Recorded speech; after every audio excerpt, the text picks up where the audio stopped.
In 1720, a man started a company, told investors it would be hugely profitable, refused to explain what it actually did, collected everyone's money, and disappeared the next morning. That was over 300 years ago. Humans have not improved since then. So today, I'm breaking down the biggest financial scams in history and everything we know about them, starting with the one that kicked it all off, the South Sea Bubble. In the early 1700s, the British government owed £31 million in national debt and had zero idea how to pay it off. So they did what any responsible government would do. They handed a monopoly on all trade with South America to a private company and said, figure it out. The South Sea Company took that deal and ran with it. Stock prices launched from £128 to £1,050 in just 8 months. Everyone was buying. Politicians, nobles, regular people who had no business gambling their life savings on a company that had done almost no actual trading. The hype was so unhinged that a separate company popped up literally called A Company for carrying on an undertaking of great advantage. But nobody to know what it is. That's the real name.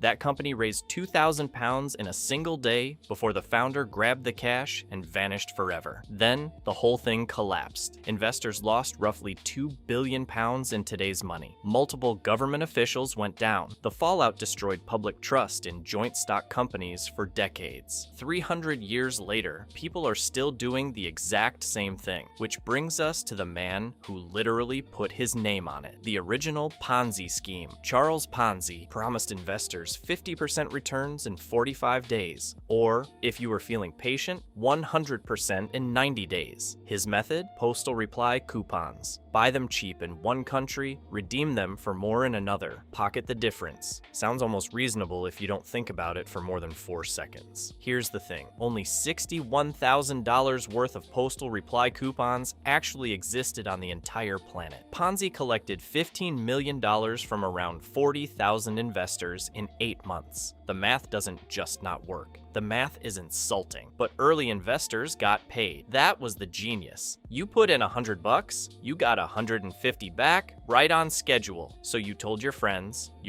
told their friends, and Ponzi kept writing checks with money that belonged to the next guy in line. A Boston Post article finally pointed out the obvious, that the numbers were physically impossible, and Ponzi was arrested on August 12, 1920. He got deported to Italy in 1934. But here's the kicker. This man was so good at fraud that we literally named the entire category of crime after him. He didn't just run a scam, he invented a genre, which is almost admirable in a please never handle my money kind of way. But if you think a charming Italian immigrant with a coupon scheme was bad, wait until you hear what Wall Street insiders were doing with actual billions. Ivan Boesky. In 1986, weeks before federal agents came knocking on his door, Ivan Boesky stood in front of a crowd of graduating students and said with a straight face, "Greed is all right." He told them greed was healthy, that they could be greedy and still feel good about themselves. The audience applauded. Weeks later, he was arrested for insider trading, which is, not ideal timing for that particular speech. Throughout the 1980s, Boesky was trading on confidential information about corporate acquisitions before they went public. He knew which companies were about to be bought, he knew the prices, and he used that to pocket approximately $50 million in illegal profits. Not a bad decade, but here's where it gets interesting. When the SEC finally caught him, Boesky didn't go down swinging. He went down snitching. He paid a $100 million civil penalty, got sentenced to 3.5 years in prison, and immediately agreed to wear a wire. He recorded conversations that implicated junk bond King Michael Milken. His cooperation triggered 98 convictions across Wall Street. The man essentially burned down the entire ecosystem to save himself a few years. And the cultural impact? His speech became so infamous that it directly inspired Gordon Gekko's "Greed is Good" monologue in Wall Street. Hollywood literally watched this man incriminate himself in real time and thought, yeah, that's a movie, but at least Boesky only destroyed careers. The next guy on this list destroyed an entire bank, one that had been standing for 233 years. The collapse of Barings. Bank, a 28-year-old, brought down a 233-year-old bank. Let that sink in for a second. Barings Bank was founded in 1762. It survived the Napoleonic Wars, Wars, 2 World Wars, and the entire Industrial Revolution. It did not survive Nick Leeson. Leeson was a futures trader stationed in Singapore, and between 1993 and 1995, he racked up £827 million in unauthorized losses. That's roughly £1.7 billion in today's money. And here's the part that makes you want to scream into a pillow. He hid every single penny of it in a secret account numbered 88888. For 2 years, he falsified records, forged documentation, and submitted it all directly to auditors, who apparently just said looks good to me and went to lunch. But here's where it gets genuinely stupid. Leeson wasn't just the trader making these bets. He was also the settlement officer who approved the trades. He was checking his own homework. That's like letting the fox guard the hen house, except the fox also built the hen house and wrote the security manual. The whole rogue trader narrative makes it sound like one guy outsmarted an institution. He didn't. The institution handed him the keys, the alarm code, and a thank you card. Zero oversight, zero separation of duties for 2 years. On February 26, 1995, Barings collapsed. After 233 years of continuous operation, it was sold to the Dutch bank ING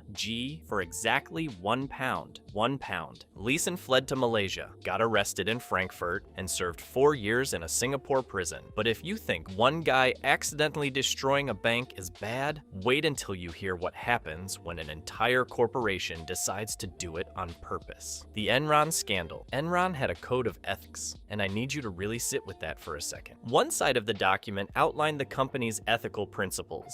The other side listed all the exceptions to those principles. They handed this to shareholders with a straight face, which is, not ideal. In 2000, Enron was valued at $68 billion. By December 2nd, 2001, they filed for bankruptcy, and the world found out the whole thing was a house of cards held together with accounting tricks and audacity. CFO Andrew Fastow had created over 3,000 special purpose entities to hide debt off the books. Not 3, not 30, 3,000. The company was hiding billions of dollars in debt through these entities, and nobody noticed because the paperwork was designed so that noticing was basically impossible. But here's the part that still makes people furious. CEO Jeffrey Skilling sold $145.4 million in Enron stock while simultaneously telling employees to pour their retirement savings into the same stock. Great investment, guys. Really believe in this company. Anyway, I'll be over here quietly selling all of mine. Employees lost $1.2 billion in pension funds. Their entire retirements gone because the guy at the top knew the ship was sinking and handed them anchors instead of lifeboats. The blast radius was enormous. Arthur Andersen, one of the big 5 accounting firms, got convicted of obstruction of justice and completely dissolved. An 89-year-old institution wiped off the map. The scandal was so catastrophic it triggered the Sarbanes-Oxley Act of 2002, fundamentally changing how corporate America handles financial reporting. And somehow, WorldCom looked at all of this and said, hold my beer. The WorldCom fraud. Everyone remembers Enron. Ask someone to name a corporate scandal, and it's Enron every single time. But here's the thing. WorldCom was bigger, significantly bigger, and it happened just months later, which means America watched Enron implode, said, wow, that was terrible, and then immediately got scammed again. The scheme was almost insultingly simple. WorldCom took $11 billion in normal operating expenses and reclassified them as capital investments. That's it. That's the whole trick. They took everyday business costs and wrote them down as long-term infrastructure purchases, which made their profit margins look enormous. It's the corporate equivalent of putting your rent on a credit card and telling everyone you're debt-free. CEO Bernard Ebbers, meanwhile, was living like a man who knew the clock was ticking. He took $408 million in personal loans from the company. His fellow executives forgave $366 million of that. Just wiped it clean. Cool. Great use of shareholder money. When it finally collapsed on July 21st, 2002, WorldCom filed for bankruptcy with $103.9 billion in assets, the largest bankruptcy in American history at that point. 30,000 employees lost their jobs. Pension holders lost $750 million in retirement savings. And here's where it gets genuinely unsettling. When investigators interviewed executives, multiple people said the same thing. They were just doing their jobs. They knew the numbers were fake. They reclassified the expenses anyway, because that's what the boss wanted. Ebbers got got 25 years, longer than Jeffrey Skilling got for Enron. He wasn't released until 2020 at age 78, and somehow nobody ever talks about this one. Speaking of people nobody talked about soon enough, Madoff's scheme makes WorldCom look like a rounding error. Bernie Madoff's Ponzi scheme. If Charles Ponzi invented the playbook, Bernie Madoff turned it into an empire. For at least 17 years, possibly closer to 30, Madoff ran the largest Ponzi scheme in human history. $64.8 billion.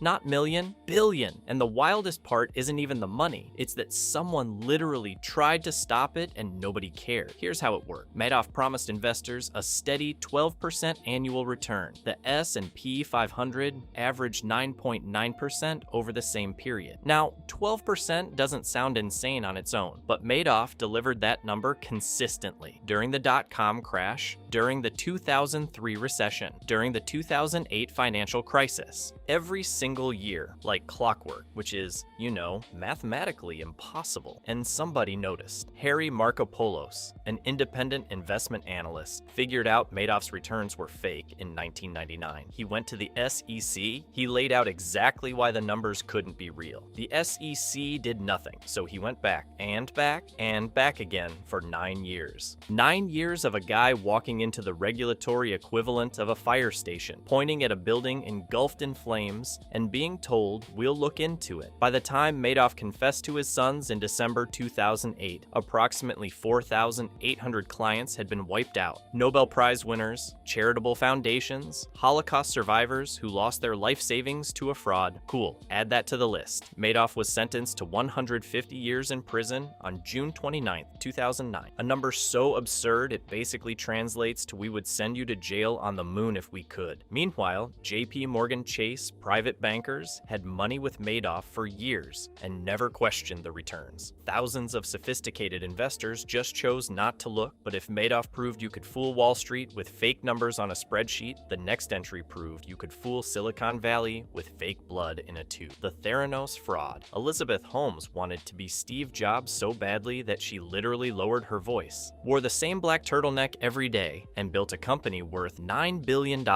The only difference is that Steve Jobs actually made products that worked. Holmes founded Theranos in 2003 with a genuinely compelling pitch. A tiny device that could run hundreds of blood tests from a single fingerprint. No more needles, no more vials, no more waiting. Investors threw money at her. The company hit a peak valuation of $9 billion.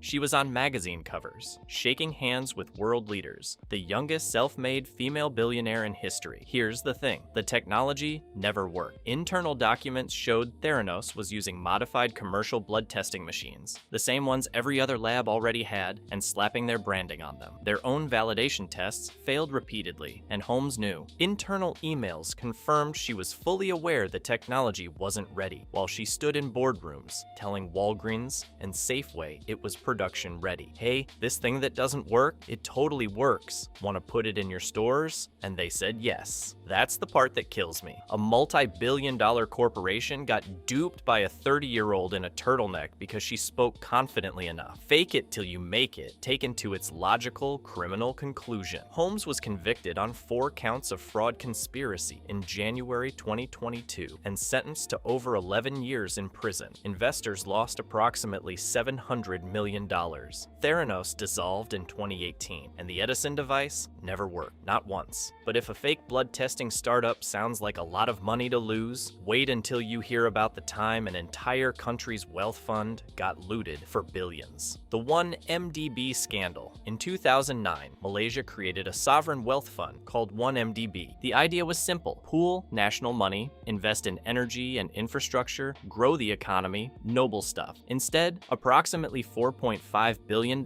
vanished over 6 years into a network of shell companies, luxury purchases, and personal bank accounts, which is, not ideal. The architect behind all of this was a financier named Joe Lowe, who treated the fund like his personal credit card. And when I say personal, I mean the man bought a $250 million yacht called the Equanimity. He purchased multiple condos in Manhattan. He threw parties with celebrities. And here's where it gets genuinely poetic. He helped finance the Hollywood film The Wolf of Wall Street. Stolen money funding a movie about stolen money. You can't write that. Except someone did. And then someone stole money to pay for it. But Joe Lowe Crypto wasn't acting alone. Prime Minister Najib Razak received roughly $1 billion directly into his personal bank accounts from the fund. $1 billion.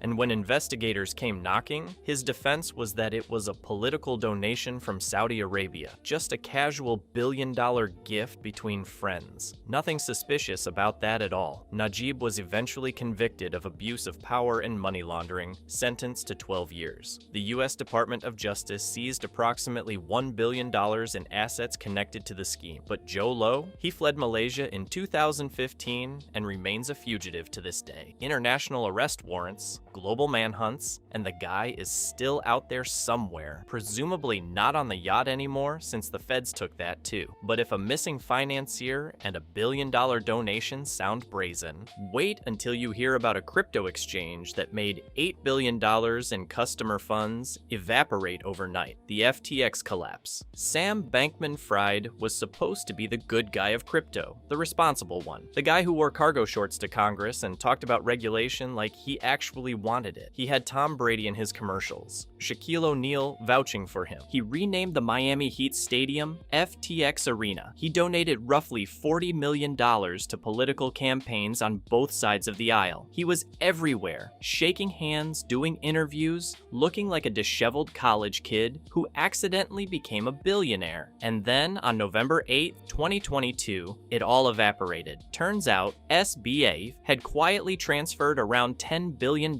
in customer deposits to Alameda Research, a trading firm he also controlled, to cover losses and fund increasingly reckless bets. $8 billion in customer funds were just gone. Not misplaced, not stuck in some complicated blockchain situation. Gone, spent, used to prop up a separate company that was hemorrhaging money. 3 days later, FTX filed for bankruptcy. 1 month after that, SBF was arrested in the Bahamas, and on November 3rd, 2023, he was convicted on all 7 counts of conspiracy and fraud, sentenced to 25 years. Here's the thing that makes this one sting differently than the others. A $32 billion exchange was operating out of the Bahamas with essentially zero compliance infrastructure. No real audits, no real oversight, just vibes, celebrity endorsements, and a guy in shorts telling everyone to trust him, which is, not ideal. But the broader pattern is what really matters, because if you've been paying attention for the last however long this video has been, you've noticed something. The South Sea Bubble was 1720. FTX was 2022, 300 years apart, and the playbook is identical. Build trust, manufacture legitimacy, move money around where nobody's looking, and hope nobody asks questions until you've already spent it all. The technology changes, the spreadsheets get fancier, the fraud stays exactly the same. If you enjoyed this video and want to see more, click the video on the screen now.